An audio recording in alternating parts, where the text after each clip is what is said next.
Mūsų gyvenimas yra pilnas stebuklų ir paslapties.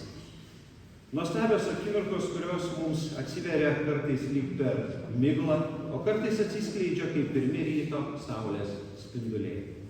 Šiandien Evangelija pagal Joną pasakoja apie vieną tokią stebuklingą akimirką, kai Jėzus Kristus pasirodė savo mokiniams ir savo malonę, paskatino vieną iš jų žengti nuo netikėjimo į tikėjimą.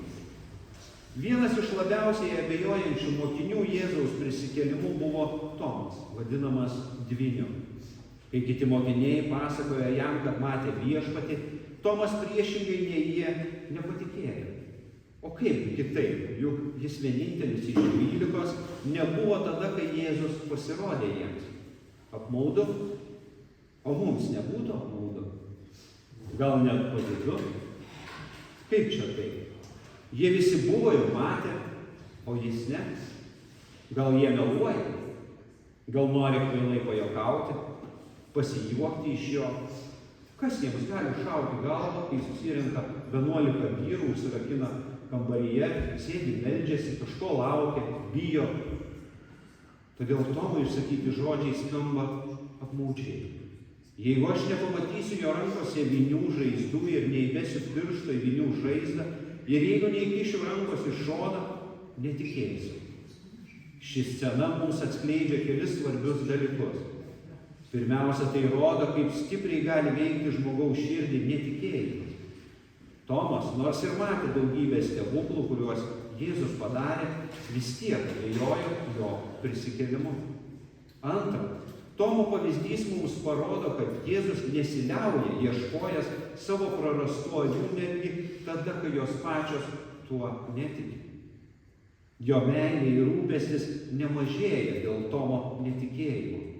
Priešingai, Jėzus pasirodo dar kartą nepasmerkti Tomą, nepabarti už jo kaktiškumą, net nesugėdinti dėl jo nesupratimo, bet paskatinti jį žengti žingsnį ir priimti naują realybę tikėjimą. Trečia, Jėzus mus drąsina nebijoti tikėti ir moko apie tikėjimo prasmę ir svarbą mūsų gyvenime. Jėzus sakė, palaiminti, kurie tiki nematę.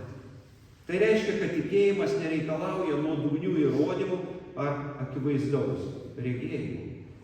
Tikėjimas reikalauja širdies atvirumo ir pasitikėjimo tuo, ko mes dar nesame matę savo akimis.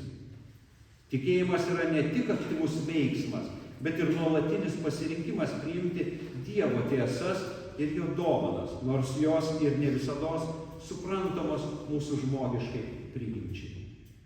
Kai Jėzus pasirodė Tomui, jis pasakė jam, įbesk čia pirštą ir apžiūrėk mano rankas, ištiesk ranką ir įkišk į mano šoną. Jau nebebūk netikintis, būk tikintis. Tai buvo Tomo atgailos akimirka, kai jis pripažino Jėzų kaip viešpatį ir Dievą. Jo žodžiai, mano viešpats ir mano Dievas, yra išpažinimas, kuris virto tikėjimo išraiška. Mylimieji, šiandien mes stovime prieš didelį iššūkį, kuris dažnai iškyla mūsų tikėjimo kelyje. Iššūkį tarp matymo ir širdies regėjimo. Mes kaip tas Tomas, viešpaties nematome, bet tikėjimas gyvena mūsų širdyse. Jėzus, mūsų viešpats ir mokytojas, pasakė žodžius, tu įtikėjai, nes pamatėjai. Palaiminti, kurie tiki nematę. Šie žodžiai mus kviečia giliau pasinerti į tikėjimo prasmę ir mūsų santykį su Dievu. Pirmiausia, pažvelgime į tuos, kurie įtikėjo, nes pamatė.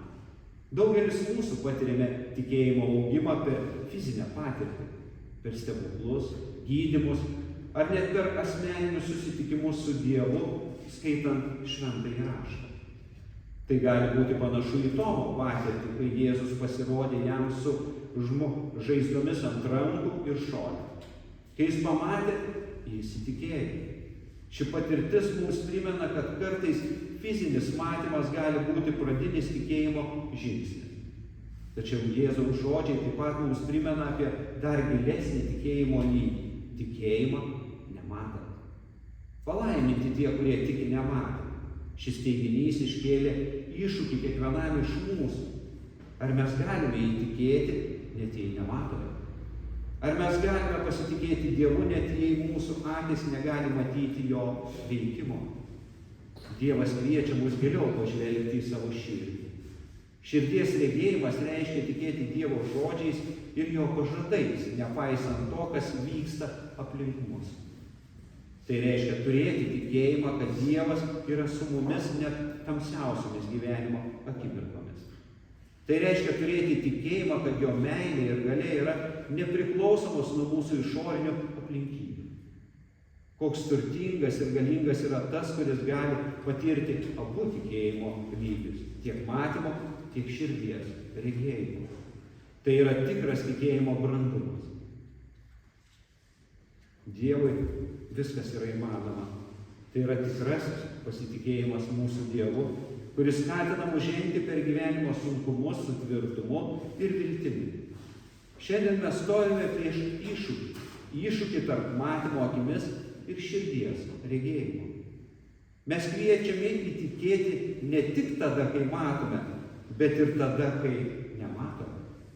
Mes kviečiame turėti tikėjimą, kuris viršija mūsų fizinį matymą ir įžvelgia Dievo veikimą visose mūsų gyvenimo situacijose. Tegul mūsų tikėjimas būna gilus ir tvirtas, o mūsų širdis būna pasiruošusi priimti Dievo meilę ir vadovavimą, net jei kartais mes nematome jo veikimo ir nesuprantame. Šiandien Evangelija pabrėžia tikėjimo svarbą, net tais momentais, kai aplinkybės gali būti sudėtingos ar netikėtos. Mokiniai susidūrę su Jėzaus mirtimi patyrė stiprų sukrėtimą ir baimę. Tačiau Jėzus prisikėlęs atsirado tarp jų atverdamas jiems naujas galimybės ir sustiprindamas jų tikėjimą. Jėzaus atsiradimas tarp mokinių įvyko per jų sunkiausią gyvenimo momentą. Tai primena, kad Dievas gali pasirodyti ir veikti net ir per mūsų sunkiausias akimirkas, parodant, kad Jis yra su mumis, nepaisant mūsų situacijos sunkumo ar mūsų jausmų. Jėzaus žodžiai ramybė jums ir dovana šventosios dvasios yra ženklas apie malonės gausą, kurią Jis siunčia savo mokiniams, o taip pat ir mums. Tai primena, kad net ir per mūsų abejones ar nepasitikėjimą Dievas yra pasiruošęs duoti mums savo ramybę ir stiprybę. Svarbu suprasti, kad ieškodami patirties su Dievu mes galime susidurti su abejone, o kartais gali susvyruoti ir mūsų tikėjimas. Jėzus be priekaištų priimdamas Tomą parodo savo kantrybę ir begalinę meilę, kurią siekia sugrąžinti netikinčiam tikėjimui. Tai skatina mus ieškoti patirties su Dievu ir atverti savo širdį jo veikimui, net ir per mūsų pačių abejones ar nerimą. Šiandien mes kaip Tomas esame kviečiami žengti nuo netikėjimo į tikėjimą. Jėzus kviečia mus atverti širdis ir priimti jo tiesas, nors jos ir nesuprantamos mūsų žmogiškai prigimčiai. Tikėjimas yra mūsų kelias į naująjį gyvenimą su Dievu. Tai yra kelias, kuriuo mes pasiekime Dievo malonę ir išgijimą. Taigi ši Evangelijos dalis mums primena, kad nors netikėjimas gali būti stiprus, tikėjimas yra dar galingesnis. Nes tikėjimas stato ir kuria, o netikėjimas griauna ir žudo. Mes esame kviečiami priimti Jėzų kaip mūsų viešpatį ir gelbėtoją, net jei tai reiškia peržengti mūsų supratimo ribas. Tik tada mes galėsime patirti tikrąją jo malonę ir išgijimą, kuris ateina per tikėjimą. Tad tegul mūsų širdis būna atviros ir pasiruošusios priimti Jėzų į savo gyvenimą. Nes tik per jį mes galime surasti tikrąją paguodą, ramybę ir tikrą gyvenimą.